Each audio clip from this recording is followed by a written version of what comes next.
乾杯。乾杯。今日はですね、旅に出て1ヶ月ということで、お酒を飲みながら、2人でこれまでの思い出とか、きつかったこととかを、つつららに、赤裸々に、つつらら、キキララつつららに、つららにってでも言うよね、なんか。つつ裏裏かな。あ、それだ。赤裸々に話したいと思います。つららに。で、まあ、これまでのルートをちょっと整理すると、1月の中旬に神奈川県の川崎市を出発して、で、電車で湯河原町に向かって、で、湯河原町に1週間、夫婦で滞在して、でその後ヒッチハイクで、静岡の森町。で、そこは2週間ワークアウェイっていう、まあ、夫婦と似たようなボランティア制度で、ワークエクスチェンジ制度か。で、2週間滞在しました。で、その後、またヒッチハイクして、名古屋まで行って、で、名古屋でちょっと友達がいたから、友達と一緒にちょっと飲んで、で、その日はホテル泊まったんだよね。なんか、人ん家ずっと泊まってたから。ちょっとね。そうそうそう。休憩みたいな。で、その後に、岐阜の水波しに行って、そこで1週間、夫婦をやったね。そうだね。で、岐阜から、どこ行ったっけな津か。岐阜から三重県の津。で、そこもまた夫婦で4日間かな。短かったね。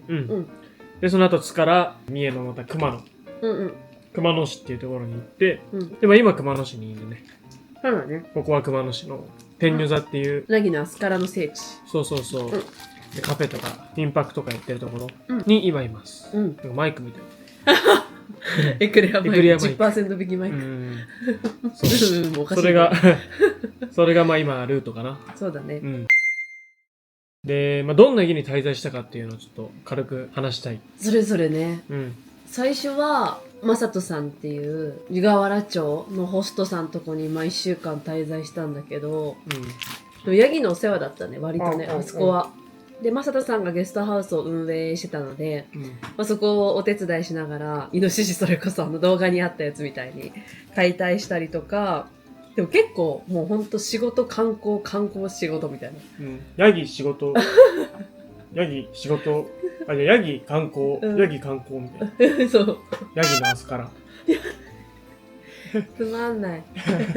ヤギのアスカラの聖地だったね。3点。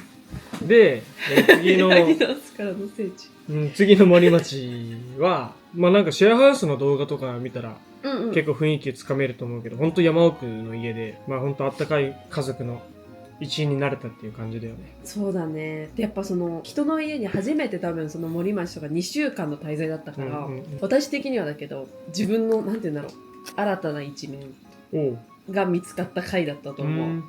確かに湯河原はね、別棟だったから完全に。そう。ホストさんとなんかずっと共同生活って感じじゃなかったよ。でも森町は本当共同生活で、すごいなんか本当家族のに参加したような感じだったよね。だね。で、次の、水波ね。なかなかあそこは問題がいろいろあったね。そう。まあでも寒かったんだよね、普通にね。めっちゃ寒かった。まあほぼそれ。寒かった。で、あとなんか家が、そのウーファーが泊まる家が本当トレーラーハウスって言うんだけど、事務所みたいな。そうだね。まあこれから完成していく予定の結構お家だったっぽくて、トイレがちょっと遠かったんだよね。そう、トイレが徒歩で30秒ぐらい歩かなきゃいけなくて、それが一番きつかったね。きつかったね。夜とか寒い中、トイレに行かなきゃいけないっていう。俺一回2時とかにさ、起きちゃってさ、トイレで。ほんと嫌な気持ちになって。辛かった。ね。まあ寒い中で、あとはまあお風呂には入れるんですけど、湯船に浸かれないっていうのが結構やっぱ日本人として確かにきつかった。ちょっと大変だなって思った。寒かったね、ほんとね。シャワーだけじゃ。けどなんかやっぱりそれ以外の部分からしたらさ、今ご飯3食一緒に作ってくれたりとか、その椎茸とか作ってるお家とかで、それ自由に全然取って食べていいよみたいな感じとか、まあ自分たちが今までその水回りとか自由に使えてたからこその結構ギャップが大きくて、大変だなって思うことはあったけど、すごくいい経験にはなった。確かお家だったよねやっぱ。に。で水波から三重の塚、うん、いやここもなかなかもうね、もう結論から言うと、もうほんと漫才をずっと見てるようなお家だったんですけど、ホットさんが登録がまあほんと初めてした、今年初めてで、私たちがウーファー1号だったんですよ。初めて受け入れるみたいな。お互い手探り状態なんだけど、ほんと楽しかったね。楽しかったの、うん、ホストの夫婦の2人がもう、面白すぎたね。面白すぎた。掛け合いがもう漫才だね。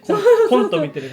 そうそうそうそう。ですっごい仲いいんだよね、多分ね。結局仲いいんだよね、あれね。そうそうそう。なんか全然正反対のように見えて、めっちゃ仲いいみたいな。何でも言い合えるみたいな。そうそうそう。でも仕事もなんかあそこは、なんか里山を持ってて、里山の整備で草刈りとかがメインだったけど、そこもなんかほんと自由だったね、結構ね。自由だったね。もうなんか人にやってみたいな。草刈り機のガソリン切れたら終わっていいよみたいな感じだったね。まあその里山の中で動物がたくさんいるんで触れ合ったりとか、そこもヤギが7匹ぐらいいて、そうでたまになんか知らない近所のおじさんおばさんとかが勝手にそのホストさんがいない時とかに入ってきたかと思ったらホストさんも仕事のはずなのに一緒にいたみたいな、仕事中になんかそう抜け出してきてたとかいろんな面白かったが詰まってて、でもどんどん食事が出てくるからもう毎食も食べれないすっごい美味しいんですよ。しかも美味しいしどんどん進めてくるじゃん。まあくれるの。そうそうそう、これ食べな食べなとか言って、そうだから本当に家族の一員として過ごしたその森町とはまた違う家族の形として、なんかもてなしみたいな。そうだからだいぶっていうか、結構その年上だから、息子とか孫みたいな感じで思われてたのかもしれない。確かに孫まではいかないか。本当にもてなしてくださったっていう感じの、そうだね、新しい形だったね、あそこもね。ビールとかもそうすごい飲んでそう本当に一緒にホストさんとかとやっぱ過ごす時間がなかったから、滞在日数は短くても結構思い出が濃かった。そうだね、4日しかなかったのにね、なんか濃かったよな。濃かったなって、行きたいねまたって話。最終日うなぎも連れてってくれてね。そうで今いる熊野、三重県の熊野も面白いななんかまた違うよね、ここほんと癖がすごいよ、いい意味で。そう大前提ホストの志保さん、そう方がご夫婦でゲストハウスとか、民泊とかカフェとかをやってるんですけど、凪のアスカラっていうアニメの聖地になってる場所で、結構イベントとかやっててカフェの仕事が忙しいんですよ。でそれを手伝ってっていうのが私たちの主な業務で、それを統括してくれてるのがそのホストさんの志保さんとか、とんちゃんさんで、志保さんはもう天才ピアニスト。天才、そうもう CD50 枚くらい出してる。いや即興で全部弾いちゃう人だから、これちょうどあった、志保さんの CD。 そう毎朝 TikTok ライブとかしてて、それも全部即興の音楽を弾いてるから、すごいよね。ほんとすごい。降りてくるらしい、一曲丸々ね。もう感覚でやってるから、なんか脳と手が違うみたいな、そう手が勝手に動くみたいな。もう息をするのともうほんと同じような感じで即興みたいな。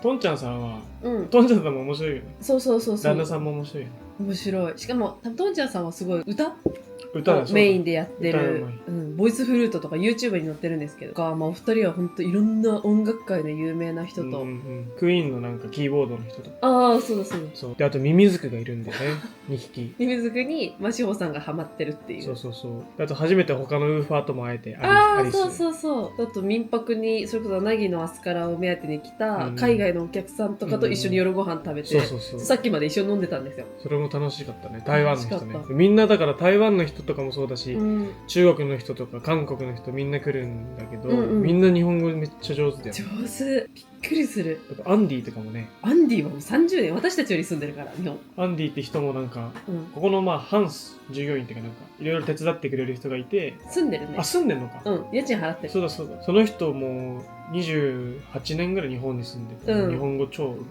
いね。だからなかなかいろんな人と出会えたね、ここではね。だね、幅が広い。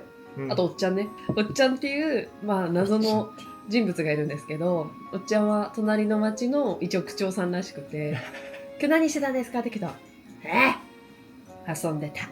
暇で毎日この天女座に来るおっちゃんがいるんだよね。それが磯崎区の区長。そうでマッサージしてくれたりとかコーヒー飲んだりとか、かわいいよね、チョコ食べたり、シベリアンハスキーに似てるのがおっちゃんですのが今だね。これまでのホストだね。それまでのホストさん、これまでの感想それぞれあるよね。全部を通してでしょ。そうだね、1ヶ月の感想。でも一緒だと思う、リュウジと。長い。1ヶ月となんかいい意味でそうだね。これまで人生で体感したことのない1ヶ月の濃さを過ごしてるってほんと濃いよ。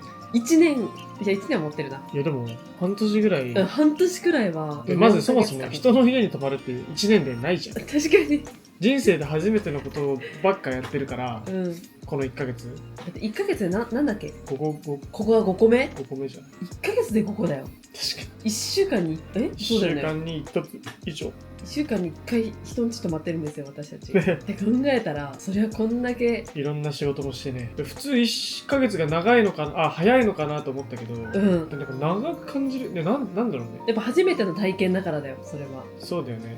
早いっちゃ早いけど、長いっちゃなんか不思議な感覚で。そう各ホストに泊まってたそのホストさんのとこに滞在してたことを振り返ると、1日目からじゃあ7日目になりましたって7日目の時に1週間振り返るとめっちゃ短い。そうそれだけどトータルっていうのを見た時にそうまだ1ヶ月それだっていうそれだから不思議な感覚なんだよ。そうもう1週間か、もうここのホスト出んのかって思って、それは早いんだけど、トータルで見ると全然神奈川出発してまだ1ヶ月も経ってないのかみたいなそう感じだ。そうだね。けど進んでるのよ、どんどん西に。Google マップ見て三重自分今三重にいるみたいな。確かに。いやでも本当楽しいよね。楽しいね。結構いろんな人と会えて、そうだね、いろんな経験もできて、やっぱいろんな人に会うっていうのはそれが一番やっぱなんか楽しいっていうか、なんだろうね、面白いなって感じ。今までのなんか1本目の動画で新卒で会社辞めたってやつを出してるんですけど、その時の自分では考えられない生活と出会う人の数の多さがもう間に合ってない、思考と体と、でもやっぱいろんな人の話を聞けるのはやっぱいいよね。やっぱみんな言うよね、若いうちはいろんな経験をした方がいいって。もうヒッチハイクの人もそうだし、ホストさんもそうだし、だからなんかみんなすごい肯定的だよね、俺らがやってることに対して。若い頃こういうことやっといた方がいいよ絶対みたいな言ってくれるから、なんか続けれる。それはあるかも。なんか自信を持てるっていうのもおかしいんですけど、なんかやっぱたまに普通に社会人で多分お給料もらってこう稼いでる子とかと比べると自分の将来って大丈夫かなとか思う時もあるけど、やっててよかったみたいな。1ヶ月だっけ。そう1ヶ月なんですけど、1ヶ月でもねやっててよかった、やってよかったって思うよね。1ヶ月でも思うかな。なんか本当どうせ死ぬしそう80でかい話が80年生きる中のたった1年って考えれば結構物の見方がポジティブになったかなっていうのはあるかもね。いいねそれは。じゃあ次、収支の話。お金の話ですね。お金は、俺は貯金生活。貯金生活ですね、彼は。どんどんお金が減ってくるよね。どうお金が減っていく気持ちは。いやでも全然使ってないもん。使ってないか。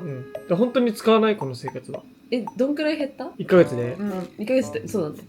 いや、ほんと2万とかじゃない。ほんとヒッチハイクもしてるから。交通費入れてほんと。嘘 ?2、3万で。2、3万か。3万くらいじゃない ?3 万いかないぐらいかな。そうだね。2万から3万。光るも結構買ってるもんね、いろいろなんか。光はちょっとリモートで仕事してるから。そう、そもそも、アルバイト雇用みたいな感じなんですけど。どんくらいお金減ってる？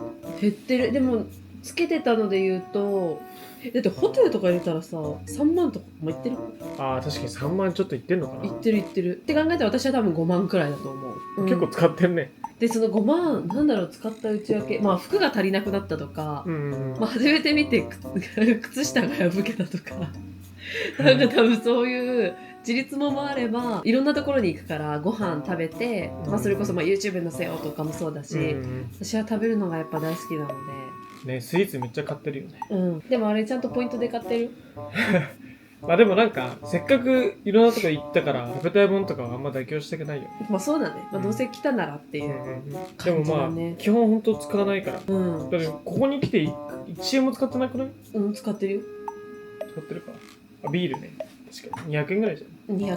そうか。でもここに来て、1週間で多分200円とかじゃない？収支で、支出はそんぐらいで、収入は、ほんとゼロに近いよ。そうだ。ランサーズでたまにタスクの仕事やって1日200円とか稼げるけど、ほぼゼロに近い。日給200円。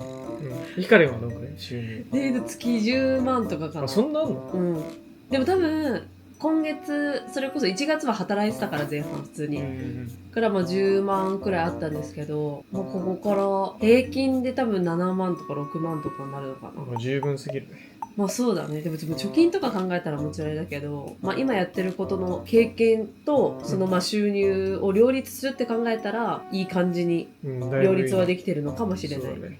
でもやっぱそのリュウジはさ、お金がなくなっていく一方なのに、よくこう踏み出せるのはなんでかなとかさ、不安定なんないのかなってうちは結構思っちゃうの。やっぱお金なくなっちゃう。ここでラーメン代払うのもちょっと躊躇とかさ、でも躊躇しないじゃん。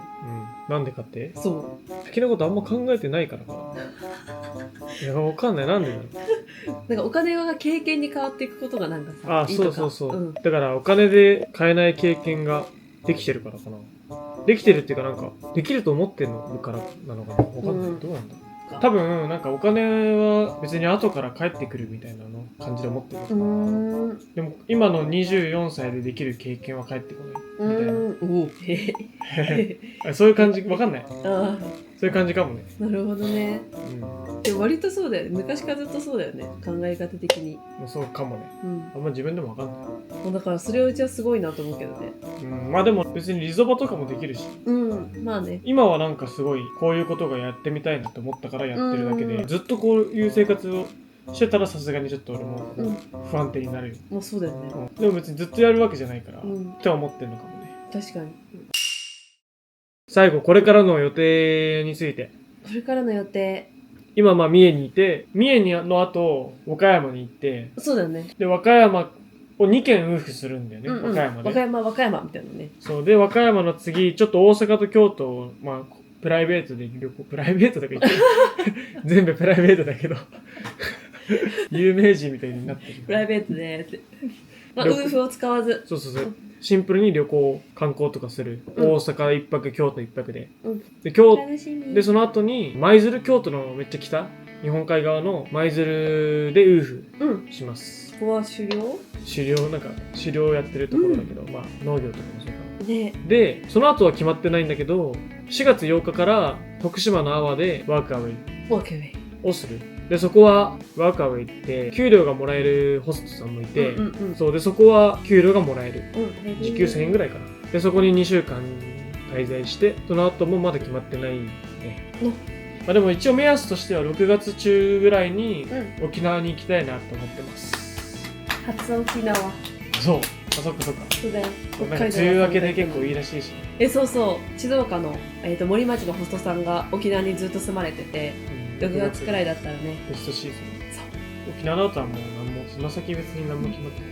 もしかしたら台湾に、まあ、沖縄からそう行けるって言ってたから行くかもしれないし、韓国に行くかもしれないし、北海道行くかもしれないし、ポーンってそう北海道にも行くかもしれない。まあその時決めような。そんな感じかな。まあそうね、まあ目安っていうか全体で言えば1年くらいとかは私の中でだけど、まあなんかいろいろやってみたいなみたいな。でもこのペースでいくともう1年って超長くない？これが1ヶ月ならさ。確かに1年後どうなってるか。80年間で見たら1年ってめっちゃ短いけど、めっちゃ短いよ。今生きてる中で言ってめっちゃ長い1年。濃すぎるね。死ぬ前に思い出す1年になるかもしれない。あの時人んちいっぱい泊まったな。いやほんとね、人に優しくしてもらったなって。それを返さなきゃ。ぜひそんな感じだね。じゃあチャンネル登録をよろしくお願いします。そう、あとはおすすめのこの県に行ってねがあれば教えてください。確かにそこの県とご当地グルメ本当教えてほしい。で TikTok とかインスタでもやってるんでぜひ登録お願いします。お願いします。1ヶ月